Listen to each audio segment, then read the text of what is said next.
Did want to point out as well that we, for this discussion, we have representatives from a few consulates here in Atlanta. The consulate for Japan, Korea, and Canada. So this is obviously a conversation. Yes, it's a conversation of international interest here, and I think everyone understands why, and it's why we have a good crowd here for a great discussion by a couple of great people. You have their full bios on the yellow sheets of paper in front of you there. I'm not going to go through all that, but as they come up, I will just tell you that we're very fortunate today to have the Executive Director of the Georgia Ports Authority, Griff Lynch, who fortunately for us was already up here from Savannah, and we just talked him into staying in Atlanta a few hours longer. So Griff, if you want to come on up.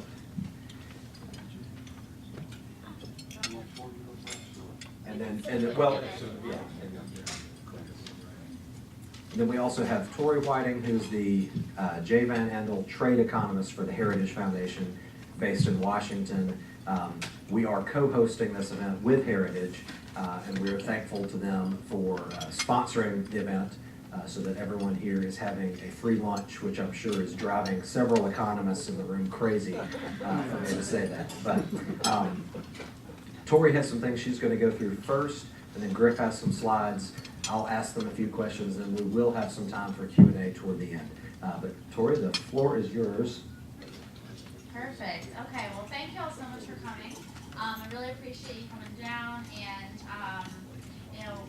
just taking the time out of your rainy day and coming all this way to listen to me talk about why trade is so important. It's one of the great pleasures of my job to come around the country and talk about trade and even to travel around the world and give similar talks like this. So a lot of what we're going to be talking about today is going to be based on the paper that's in the middle of your table, so please feel free to take one.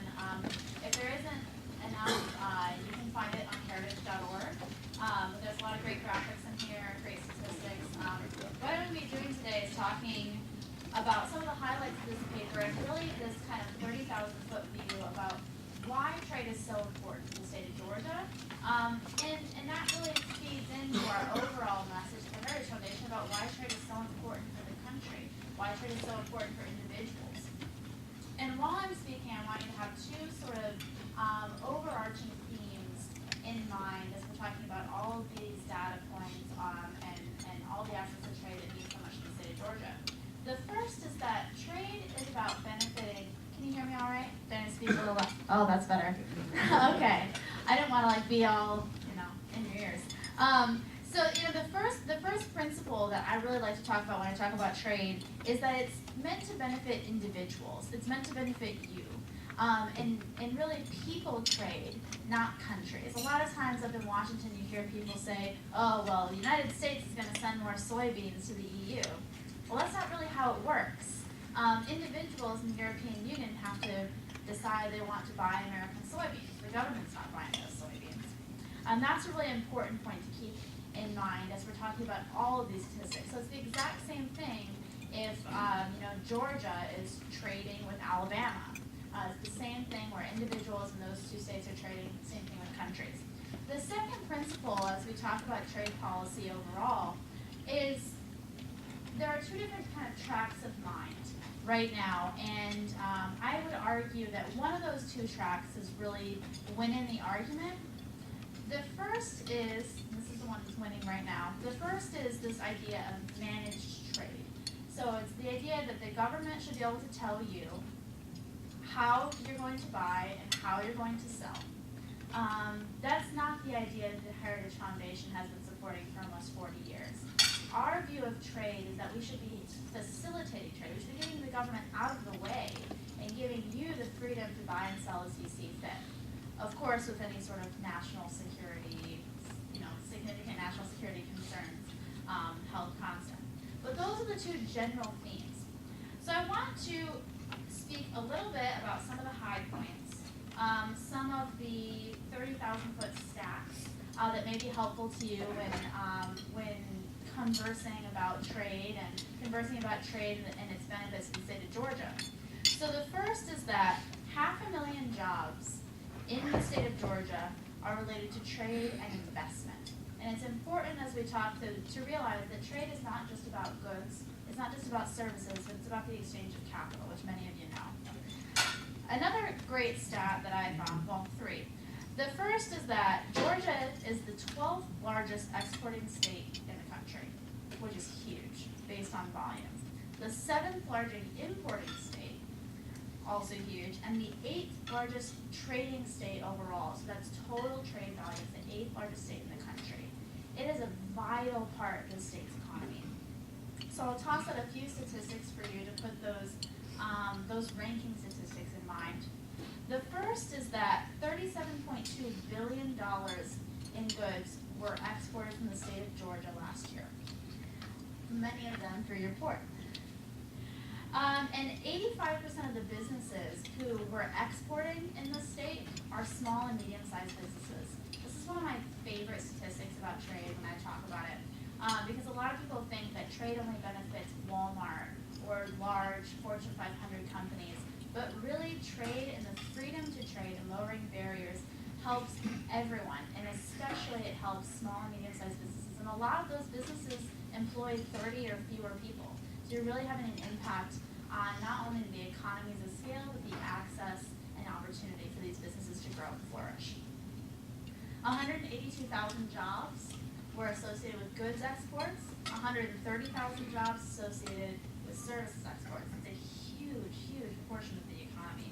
And about $21 billion in service exports. This is a really key asset, which many of you probably know in this area, is that service exports in the state of Georgia have actually grown by 95% since 2006.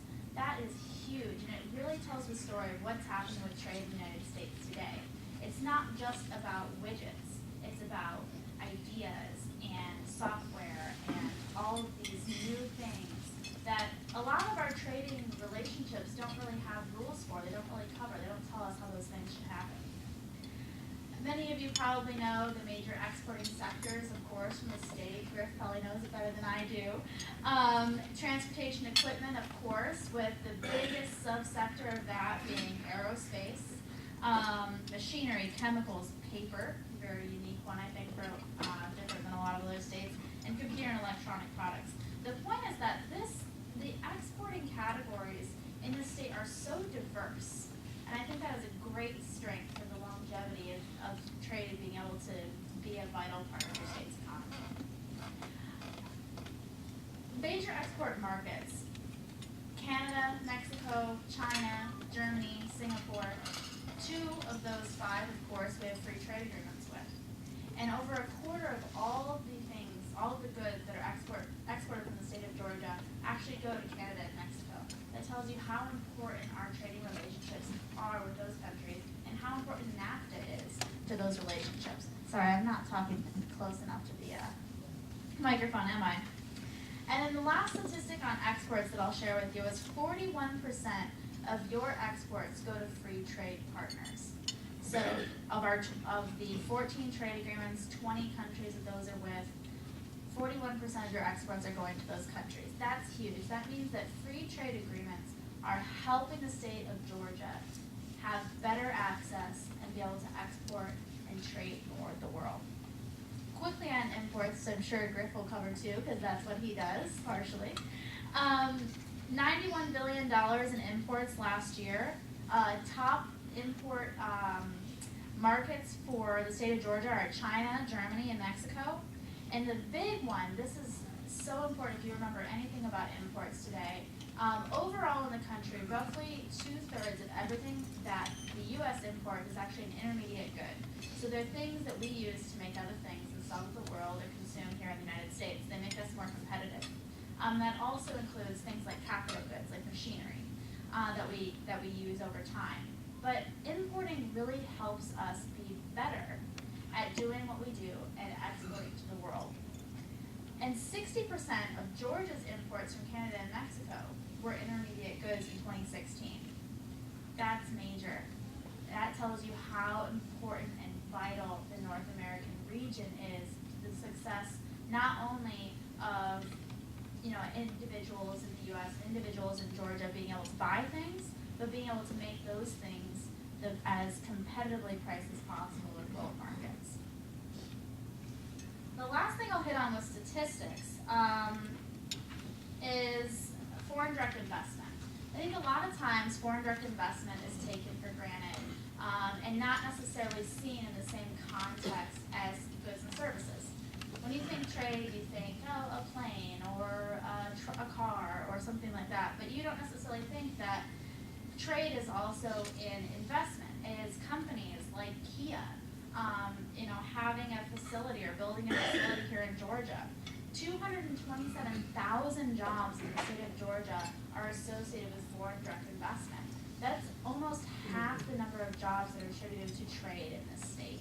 It is so incredibly vital. About 6% of private sector investment or private sector employment, and the top sources for those jobs are the United Kingdom, Japan, Canada, Germany, and the Netherlands. Really just amazing, amazing numbers when it comes to foreign direct investment. And one thing I want to myth bust really quickly is in regards to jobs in general with trade. So a lot of times you hear that we're losing all kinds of jobs because of trade, or jobs are leaving the United States, they're going to China, or they're going to some other place in the world. And I'm here to tell you that's fundamentally not true. If you look at the statistics, which in the paper there's a really great graph, that shows you the growth in private sector employment in the state of Georgia, and this remains true for the United States overall. There has been no net job loss because of trade at all. I promise. The statistics say so.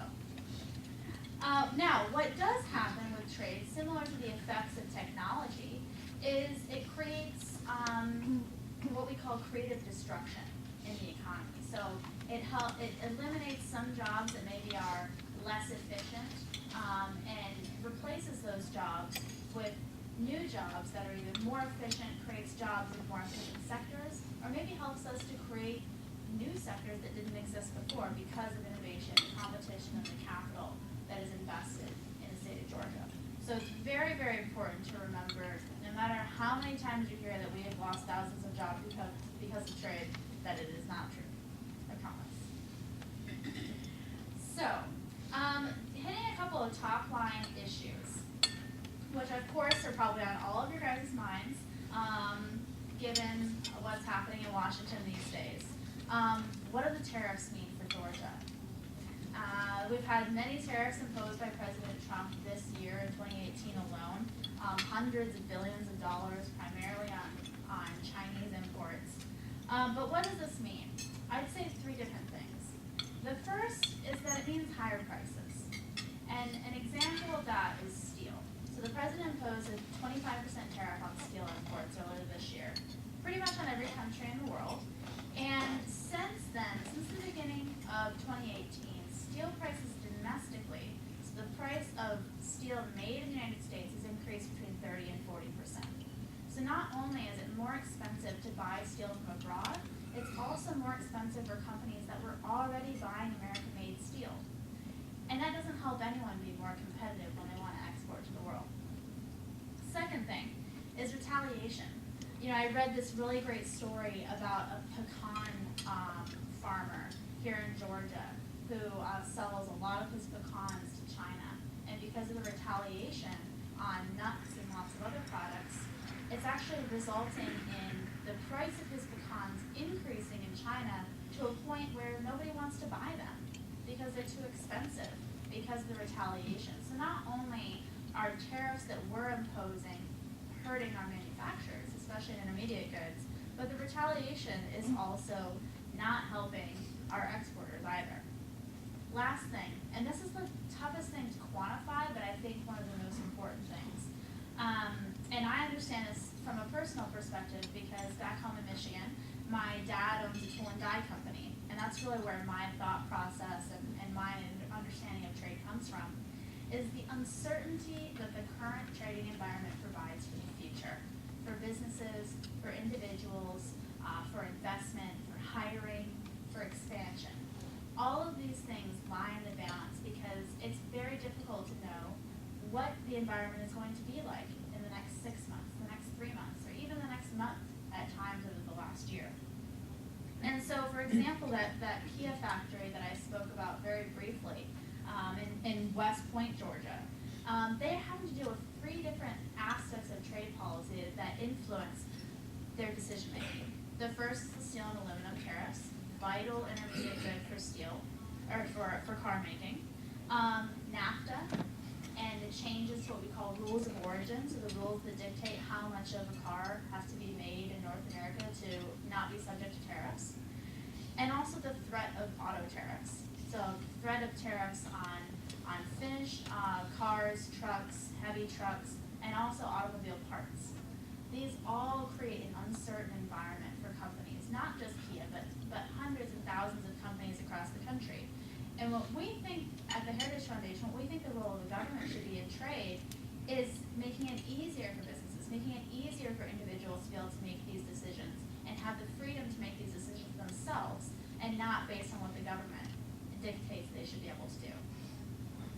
Now, the last thing I'll touch on very briefly, and then I know you're just chomping at the bit. The last thing I'll touch on very briefly, which I'm more than happy to answer any questions on, but I'm just going to do a quick, broad overview. Just on the future of U.S. trade policy, of course, we're going to have different majorities in the House and the Senate up in Washington that will, it'll change the way that we might have to approach trade. It'll change the way that the president has to approach getting trade agreements passed. But here are the things on the table. The first is the renegotiated North American Free Trade Agreement, which now the president's calling the United States-Mexico-Canada Agreement. I haven't decided if it is the YMCA or I've heard the U.S. Marine Corps Act. So, but we have to figure out what's going to happen with that agreement. It will likely be put off to the next Congress, and who knows if we'll be able to actually get it passed, and who knows if what's in it is really going to be better for the United States. That's still to be determined by a lot of folks. It's still to be determined by the Heritage Foundation. Secondly is potential new free trade agreements with the EU, United Kingdom, Japan, and the administration's also talked about potentially looking at a sort of model free trade agreement with a country in Africa. They've talked about Kenya, South Africa, and a few other countries. What's the future of our trading relationship with China? Things are not cooling down. If anything, they're getting hotter by the day. And what's the future of that? What is the impact of all of the tariffs that have been imposed thus far, which I talked about a little bit before, and what's left for the administration to do? And if we really have issues with, we as a country really have issues with China and their trade practices, are tariffs really fixing the problem? I would say no. I think that there's better ways to get at that problem.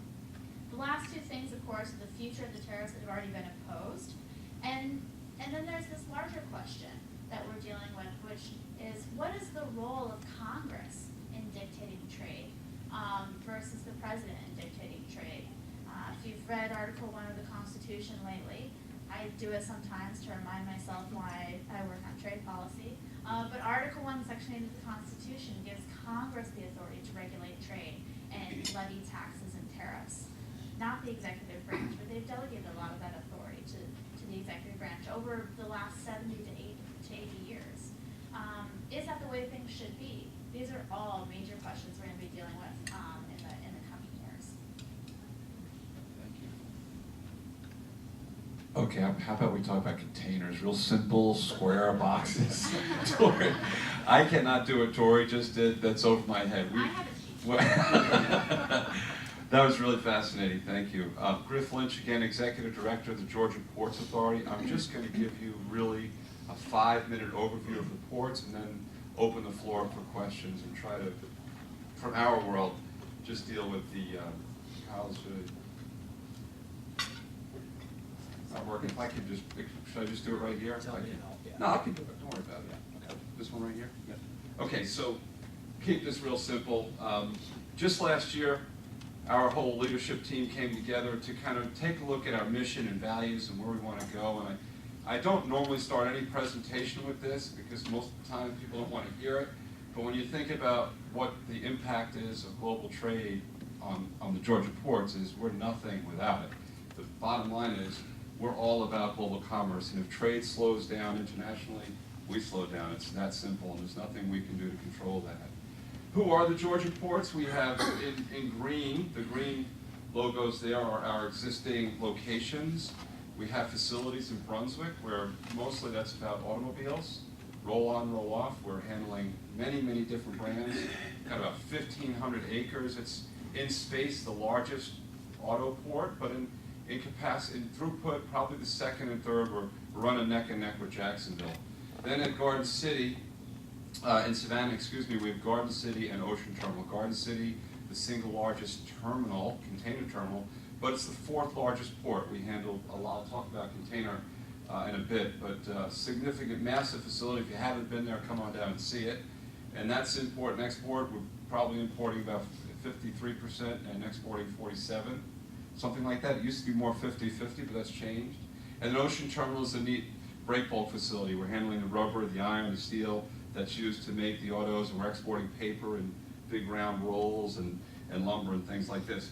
Someone asked me earlier about the inland ports. The Appalachian Regional Ports and Inland Port, we opened up in August, just getting started, handling very small volumes, but the idea is there is that we want to push our gates inland so that our customers have a choice. They can truck the cargo and they can rail the cargo. Trucking is becoming more constrained. The average truck driver is 55 years old. There's new regulations that prevent how many hours they can work in a day. So that's why we're doing this. And you'll hear shortly, Governor Deal will be announcing Northeast Georgia in just a few weeks. And we'll talk more about that in weeks to come. So I talked about the auto port. There's a picture of Colonel's Island, great facility. And then the container facility, the single largest terminal. As far as growth, we are really blessed. We're in a great location, the Southeast demographics, the great job that GDED does, Pat Wilson here, bringing businesses to Georgia, and we're also supporting other states. We benefit from all that work. We're up 4.5% over the last 10 years. So you can see we're growing faster than any other major port in the US.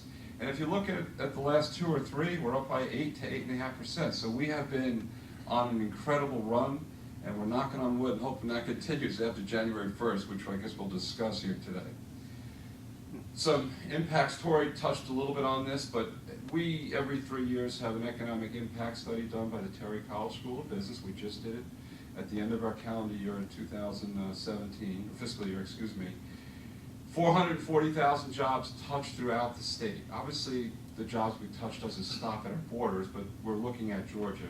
We hire 1,300 people directly, and you can see that grew by about 19% over the last 3 years. So solid impact, and you can see here some of the other benefits of the numbers we have. So things are going very well. Okay. What's a TEU? I'm sorry. I usually do that, and I apologize. I'm trying to rush, but a TU is a 20-foot equivalent unit. That is just a standard metric that we use. Basically, containers come in multiple sizes, but primarily it's a 40-foot container or a 20-foot. And when we talk about vessel sizes, it's TEUs. One of the messages we like to share with anybody that we speak to is we are just controlling what's inside our gates. We're handling those containers or those cars that come to us. We try to influence other things outside of our gates, like we're deepening the river. Somebody asked about that with the Army Corps of Engineers. But the other things that we need to help support the port are things like warehouses. And we work very closely with GDED, we work closely with the economic development authorities throughout the state, because if we don't have warehouse capacity, we cannot grow. It's that simple. And one of the challenges that Savannah had is a good challenge in that because of the massive growth that we've had, the warehouse capacity is now down to 0.58% vacancy. It's the lowest percentage that we've had since they've been keeping the records in the local market. And in my time at the ports, I've been working for the port now about 7.5 years, I think we're in about 40 million square feet in Savannah. We're now over 60 million square feet. So in 7 years, I mean, this is mind-boggling what's happening down there. If you look at Atlanta, hundreds of millions of square feet of space and growing. So this is all about jobs. As the Georgia ports are just an instrumentality of the state, our ultimate focus is, yes, we want to make money, The money that we make goes back into the business to continue to grow. But we also are really, when you boil it all down, it's about economic development and growing the state, growing jobs, bringing new opportunities to the state for the people of Georgia. Here's a little chart, kind of touching base on the tariffs and the impact to the port. We haven't seen it yet. I'm not saying that we will not see it. But the blue line represents our percentage growth month by month over the last 6 months, including October. And one might say, wow, October you had a bad month because you didn't grow. But you can see on the green line, it's the actual number of containers handled. So last October was a blowout record, more than we've ever handled before. Last October, I'm talking about October 2017. And quite frankly, a year ago, me and my entire team said, we will never be able to beat that October record. It will take years for us to beat that. And this year, we did it by just a hair, about 2%. So we handled 413,000 TEUs, or 230,000 containers in the month. That's about 15% more than our average for the year. So we're doing really well. We are concerned about January 1st. We often talk to our customers. We ask them, how does it look in the future? What's happening? And there is this push of cargo that customers are trying to move to the U.S. prior to the January 1st date, which is the next level of tariffs, more encompassing. Met some folks here today that have done that and are doing that. So that's going to challenge us. We have a run right now where we are improved year over year for 24 consecutive months. So 2 years straight, we've been better than the month prior, the year prior. Great run. I don't think we'll be able to do that in January based on the information we have available to us now. However, the fourth quarter will easily be a record because of that push forward. The one caveat I have to that is that the ships are only so big, and there's only so much space, and they have been running at 95 to 100% capacity utilization. So that means you can only push so much forward, and there's a thought that the sky is not falling. We are going to be impacted, but there's a slight chance we could still have a great first quarter, very slight. And there's, we met with Home Depot recently, and I asked them, are you pushing any cargo forward? And they said, we're too big to do that. If you're a smaller customer and you have an extra container you want to get in the ship, you can do that. If you're a big customer that's moving thousands of containers, there's no space to do it. You can't get the space on a vessel because the economy is strong. So for me, I open the newspaper and I see consumer confidence all-time high, tariffs, world is ending. So I don't know what's right and what's wrong, but somewhere in the middle, something's going to happen here. All right, so, and I thought we'd share with you, this is just, we kind of customized this for this presentation, but I asked the team, I said, tell me what it cost to move a container 10 years ago and what it costs today. And I thought this was an interesting graphic. In 2008, if you wanted to move a container from, I think this was from Shanghai to Savannah, just on the ocean side, only ocean freight, not trucking and rail and all that, it would have cost $3,800. This is a container of, we'll call them, I've learned in Georgia you call them tennis shoes. They're not sneakers. So I'm gonna go with tennis shoes. $3,800 for 12,000 pairs of shoes. That's what you could fit in one 40-foot container. Right? No inflation applied to that, just a straight comparison. Today, in 2018, because the vessels are larger, there's more space, there's more competition, it's now $2,200. If you apply inflation, that $3,800 rate becomes about $4,500 in today's dollars. So it's 50% of what it was. So there's opportunities and areas in the supply chain where folks have saved money over that time. We can't forget about that. Now, that's not going to equate to a 25% tariff, but it probably works out to about the cost of a tennis shoe is about 18 cents to move from China to the U.S. Trucking is going to add some money to that, but it's not a big deal when you think about the total cost of going out and buying your kids their favorite tennis shoe. Let's see here, I think. And then, that was the last slide. I mean, finally, from the impact of international trade on Georgia and the Georgia ports, we tried to highlight some quick facts here. Port-related jobs, up 19% over the last couple of years. The expansion, I talked about the distribution center expansion, and the weekly services, we're just like a bus stop. We have 36, not buses or trains a week, we have 36 ships a week, and those ships are regularly scheduled. To the extent that we can keep them on schedule, we do. The Panama Canal has been the biggest boon for us, because as the Panama Canal was expanded just 2 years ago, about 2 years ago, it allowed larger ships to come in and to bring more business to us. And I tell everyone, because I know this is a top question, who's your competitor? Our competitor is not Charleston, it's not Jacksonville.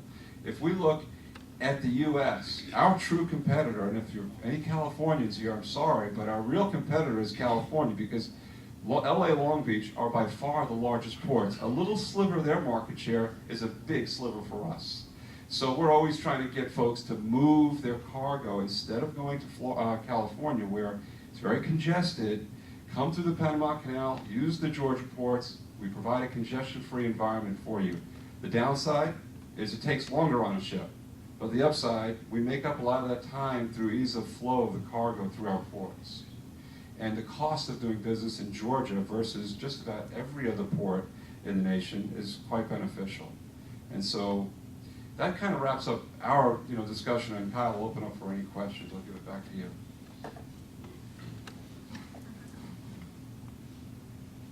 Just a couple things that I wanted to ask of each of you. Everybody in the audience be thinking of your questions. One is something that you mentioned, Tori, which is the diverse economy we have here in Georgia from a trade perspective. To what extent do you think that insulates a state like Georgia from a lot of what we're talking about in terms of trade policy and that sort of thing, if at all? And then Griff, if you want to touch on that from what you hear from your customers, how what's your mix of what you're shipping as well. Well, that's a really great question, and I think it parallels to what we see in an economic perspective with diversification in a global economy or in a country's economy. So if a state can be diverse, that is beneficial. Now, the one issue to throw out there is that a lot of the diversity in the exporting and importing production of the state of Georgia is being hit by tariffs on all sides. So for example, of course, there's the steel and aluminum tariffs potential of autos. And then what you probably don't know is that there was this big case on countervailing duties, I believe, on newsprint, which affects manufacturers of paper products. It's a large production in that area, and not just newsprint for newspapers, but this is used for things like tissue and all those other sorts of types of production. So it's difficult to say that the production is insulated because it's such a complex interchange of not only the tariffs that we're imposing domestically, which are in and of themselves paid by the American people, but also the retaliation, but the diversification at least helps a little bit. The Georgia ports, we have a lot of big customers, but if you took a look at the number of customers we have, it totals about 25,000. That's a lot.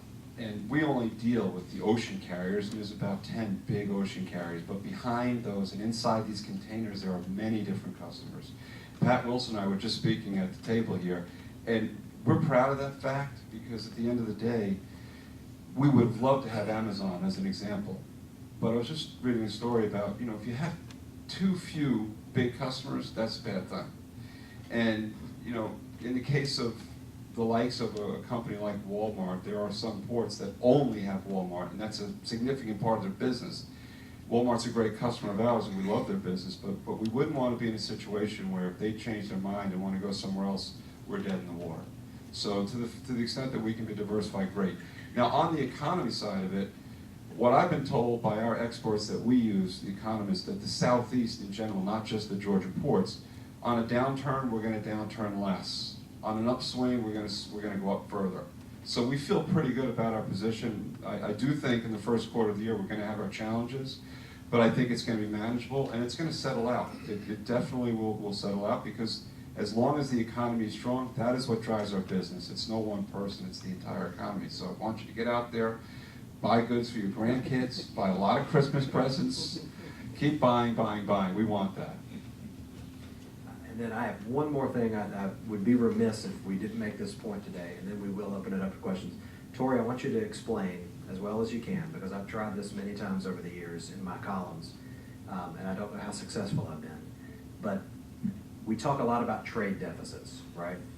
The inverse of a trade deficit is what? And why is that actually maybe a good thing for the United States?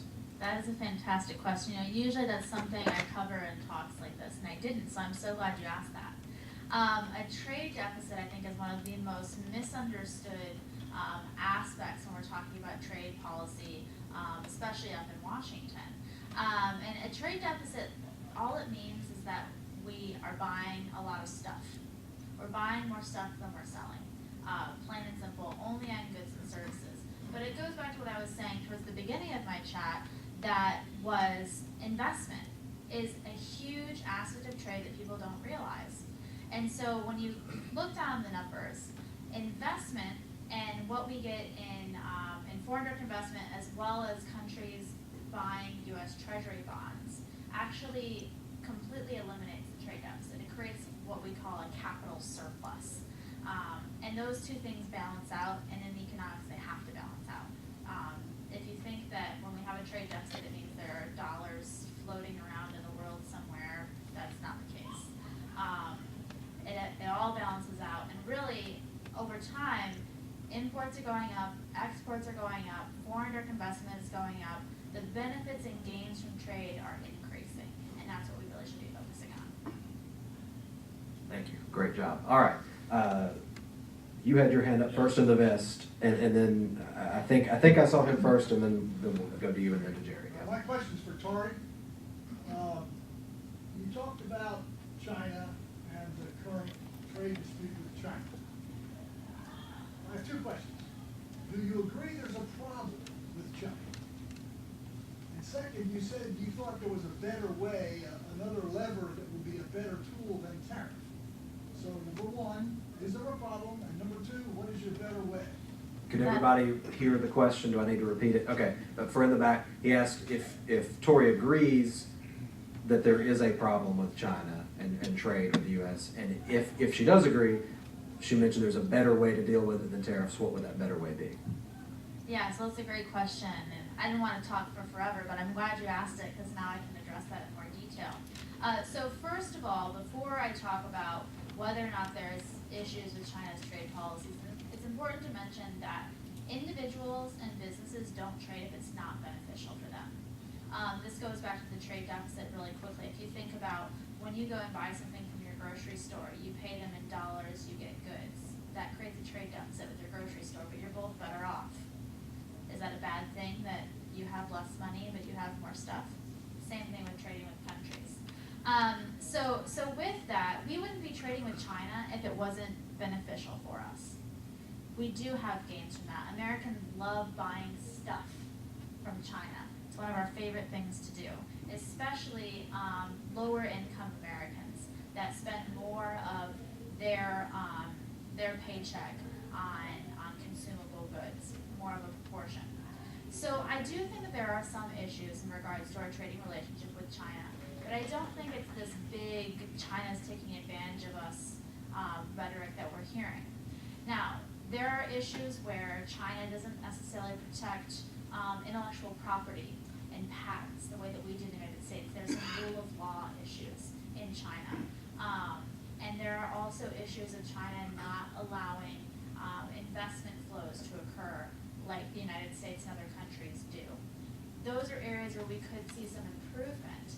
But so far, over the last 10 or almost 11 months now, the tariffs haven't done anything to change that behavior. All it's done is just increase barriers for the American people and for Chinese people, and that's not getting us moving in the right direction. So what we've recommended to the Heritage Foundation is kind of a multi-pronged approach. The first is that we need to have more cases at the World Trade Organization. If you look back at the cases that have been filed, in more than 90% of the cases, the United States wins against China, and China makes the necessary changes that they are required to make following those cases. So we have been very successful at the WTO, and we need to be taking more cases to the WTO. Anyone who says the WTO is broken is completely false. The WTO is one of the most effective and efficient international organizations in the world. And it's great, and it was a brainchild of the United States, so we need to be using that mechanism. Now, the second lever that I would recommend, and that George has recommended, and the administration has started adopting a little bit of this in the last couple of weeks, but just like how the Treasury Department sanctions companies and individuals who violate some U.S. laws, we could be doing the same thing for companies and individuals that are either stealing U.S. intellectual property or are using known stolen intellectual property. So we need to see some cooperation between the Commerce Department and the Treasury Department to make those identifications and to sanction those individuals and companies as necessary. And I think that really will get you into having what I like to call the scalpel approach to the issues with China, and not just dropping a nuclear bomb on our trading relationship with them.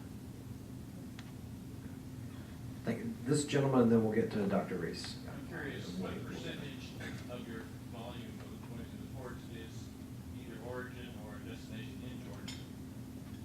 Origin, okay, what percentage of our cargo coming or going is Georgia? Right. It's tough for us to see that because we don't see always the bill of lading ultimate destination. I would tell you that if I was to throw a dart and take a guess, probably in the range of 60 to 70%, something like that, on the import side. Okay, now what I'm saying is that's cargo going to a distribution center. Remember, it gets deconsolidated and put in other longer, bigger containers, and then it gets pushed out to the entire Southeast. So if you looked at the container location, that's one thing. If you look at where we're servicing, it is truly the entire Southeast through Tennessee, Alabama, Florida, South Carolina, and beyond, and North Carolina. And soon, more and more, we have cargo going even up to Chicago. So it's tough to say exactly on that number, but a high percentage is going beyond our borders. I did say we'd get Jerry first, and then we'll get you. Tori, you mentioned that total jobs we have not lost due to trade, but I imagine we've lost a lot of manufacturing jobs over the last 30 to 40 years. And my question is sort of twofold, but it's the same thing. You mentioned the higher prices are hurting our exports, but if we incentivize more people to manufacture the steel, aluminum, the things that we need here in the States, would that not, that's providing potentially a lower price and lower shipping costs to American manufacturers? And the second part of that is, if we, does Heritage feel, and do you feel that we need to be able to build and manufacture in the United States with steel and aluminum the ships, the military equipment that we need in order, if there was, hopefully not a big war, we need to be able to create our own, not depend on China to provide our steel and aluminum and our ships and planes.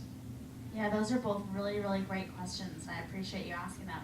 So first of all, on the manufacturing side, it is true that manufacturing employment is less than it was 20 years ago or so. But at the same time, if you look at other statistics in regards to manufacturing, output in manufacturing is higher than it's ever been. We're producing more than we ever have before. And on top of that, productivity in the industry is skyrocketing. We are so much more efficient at producing output than we were 20 years ago. So while we have less employment in the sector, we're producing more and we're doing it better and more competitively. Now, that doesn't mean that manufacturing jobs aren't important. They absolutely are. I mean, as the daughter of a tool and die maker, I really understand that from a personal perspective, but we need to be focusing, in my opinion, on preparing individuals who are in college, in primary school and secondary school. We need to be preparing them for the jobs of the next generation. We cannot be preparing people for the jobs of the 20th century because they're not going to be here for that much longer. It's important, of course, to have folks like truck drivers and diesel mechanics and tool tool and die makers like my dad's, and they're vital parts of our economy, but we can't get stuck in the past. And I think that by the government sticking its hand into what's happening with the development of our economy, that we're not setting ourselves up for success in the future. And that's what we've seen happen in the steel industry over the last 30 to 40 years. It continually relied on government assistance to be successful instead of looking at competition and innovation to help make them competitive with the world. Now, your second question, can you remind me really quickly what the second? Well, do we need to be building Yes, our own thank ships you. and planes? Yes, perfect. Event of war? Yes. Sorry, I got so caught up. That first question is one of my favorite questions to answer. No, that's okay. So yes, this is a very vital question. I'm going to throw out some statistics for you to help put this into perspective. 3% of the steel and aluminum production in the United States is consumed by the Department of Defense, roughly each year. That means that 97% of that production is not for defense purposes. So we have more than enough for pretty much anything that we might need.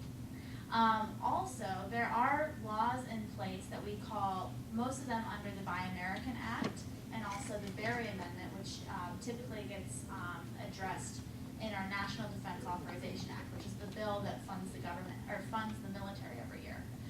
There are laws in place to regulate and ensure that things that are purchased by the federal government, especially in regards to defense, are as American-made as possible, or are as made as much as possible within the defense industrial base. So not only U.S. production, but production in countries that are very, very close, long-standing allies with the United States. So not China or Russia or India or other countries. They're close partners of the U.S. So we do try very hard to make sure that that happens. I think that while the argument that protecting steel and aluminum for this argument of national security, it sounds like a really valid goal, and it sounds good when you hear it. But when you think about all of the companies in the United States that use steel and aluminum as a means of production, which is roughly 6.5 million, they roughly employ 6.5 million employees, where the steel industry is about 130,000. We need to be thinking about how our policies are affecting the overall economy and not just one subset. And you know, the sidebar of that is I think that the administration has decent intentions with these tariffs, but the manifestation of them is proving to be devastating. The point about technology is a great one. As I've been sitting here looking in your direction for both of your presentations, I can see part of 285 here, and I don't know how many dozens, if not hundreds of tractor trailer I've seen go by, and I'm thinking, you know, whether we're going to keep making stuff, we're going to keep shipping stuff, but at some point in the near future, probably before we even recognize, those trucks are going to be in caravans led by, you know, maybe one driver at the front, or it's going to be totally autonomous or something. So that's part of the natural change, and I think that's a great point to make. Dr. Reese. Tori, the last thing you said was that this action with regard to tariffs you thought was potentially devastating. And I would like to propose an alternative scenario. The first point, I think, is that free trade agreements are not free trade. They are agreements that are negotiated over years, often decades. They are full of all kinds of regulations, union regulations, all kinds of protectionism, environmental regulations, and so on. And that most of the agreements we are living under, as well as most of the global organizations that we are dealing with through trade, were created after World War II. And they were created in an environment when we were sort of dealing with the Marshall Plan. And having been involved in a number of those negotiations, a strong country knows that it has to give the advantage to a weak country when you're doing that development. And so and that's when President Trump says these are bad deals. It's because they've really outlived their usefulness. We are no longer in an age where China is what it was even 15 years ago. We are no longer in an age where Europe is weak. It's now very strong and very competitive in the manufacturing sense. So I think you could make the argument, and I think the president is making the argument, that the agreements and the institutions that we're living in under are way past obsolete. Now, one way to approach that, which is I believe the approach he's taking, is to just blow the whole thing up. He has said, in an awkward way, but many times, he really wants free trade. He wants what you want, and he understands all that. And what he's doing is adopting a strategy or a pose in order to negotiate us into free trade. So I think it looks like he's putting on these onerous tariffs, but it's really part of a negotiation and bargaining plan to solve a problem that absolutely has to be solved. Let me just add one other thing there. As I see what he's doing, especially if you add in that he's doing bilateral negotiations, he is negotiating one-on-one with individuals, especially where we're stronger, and getting much freer trade arrangements. And then he's saying to people like China, hey, look what I got here with Mexico. You've got to at least match that. And I think with China, it's a terrific problem, not only the trade, but North Korea, and it's a multi-dimensional problem of which trade is a part. But I think with China, the way I like to view it is that he's basically putting our economy against their economy. And he's saying, okay, you want to talk about this? I'll show you how strong the U.S. economy is, and that it's much stronger than China's economy. And in fact, so that's what we're in the middle of, is that negotiation process. He's not at the end of the game, but he's trying to set it up and say, okay, we're really going to fight for this. And China is doing very, very badly right now. So I'm putting my money on that we're going to win this, and we're going to have a modern trade environment, institutional environment, and that we're all going to be much wealthier because of it. Well, I appreciate your comments there, and I'll make two very quick comments on it, and I think also Griff wants to chime in. So the first is that I think you point out an important point about the functionality of our free trade agreements. But I would push back and say that I don't think that what the president has negotiated in say, USMCA, for example, is an agreement that is more free trade. It's still to be determined. Heritage is still doing analysis. I'm heading up that analysis. But there are many aspects of the new USMCA that manage trade more than they facilitate trade. And so it doesn't beg me to believe that the president is really focusing on opening trade, because the USMCA doesn't seem to do that. I think that maybe he does have a goal of making trade freer, but I think there's a fundamental misunderstanding that I hope all of you will walk away not having, and that is that trade is a win-win. Both sides, just like the example of you in your grocery store, can win in a transaction. It's the same thing with the country. The president doesn't see it that way. That's my understanding, at least. He sees trade as a zero sum. If the United States is winning, China is losing. And if China is winning, the U.S. is losing. It's very similar to the way that folks, that liberals think about the size of the economy. That it's a pie, it's one size, and you can only slice it up different ways. But that's not the way that the economy works, and that's not the way that trade works either. It's a continually growing pie, and there's more to go around in general. Now, in regards to the president using tariffs as a negotiating tactic,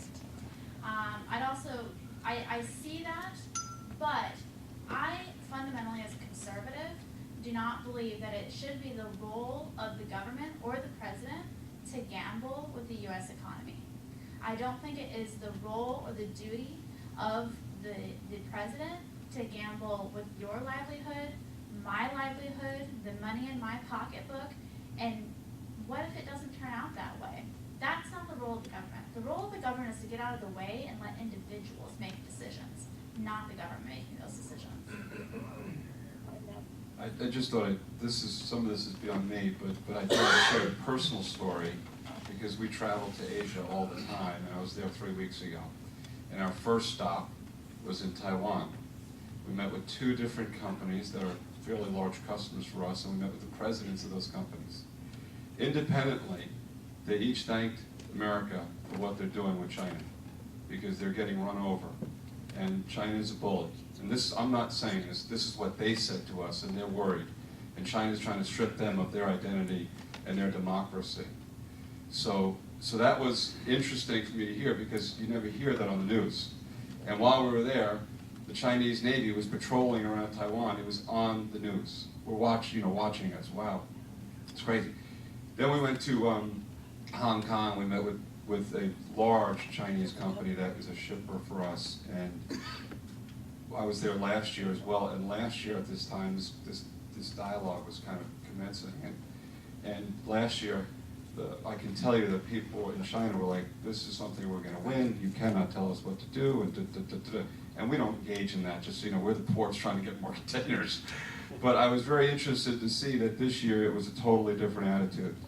And this year it was, this will be resolved. We will find a way to resolve it. The two countries need to work together. And I don't know as much as the Heritage Foundation is about this, and I don't know the stats, but what I do know is what I see and experience firsthand. And what I experienced was, there is a changing of attitude. I don't know that it's going to work. I don't know what will happen and transpire at the end of the day, but it is moving folks off their position. I want to share one last story with you, and I know we're getting short on time, but I was involved in building a container terminal about 10 years ago. And we were working with an American company, GE, who was providing all the automation and the electric controls. And we were working with a Chinese company to build the hard structure of the cranes. So these two companies had to work together for the first time. And GE was very concerned about giving any of their intellectual property to China to show them how their electrical controls work, because this was automation, and the Chinese company didn't have this. Not weeks after we made GE do that, because we needed the partnership, that was the cheapest crane, not weeks, the Chinese company came back to us and said, "Let us sell you the electric controls. We can do this for you." And we said, "Really, show us." And they gave us the exact diagrams and schematics that were provided to them by GE, changing the title of the company. So I would submit to you that there's a whole other story here, and this intellectual property is much bigger than we're giving it credit for. And we've had the opportunity, I have the privilege of spending time with people like Congressman Buddy Carter and Senator Perdue and Senator Isaacson, who will tell you all we really want is fair trade. And the government has to get involved in that, because it isn't fair now.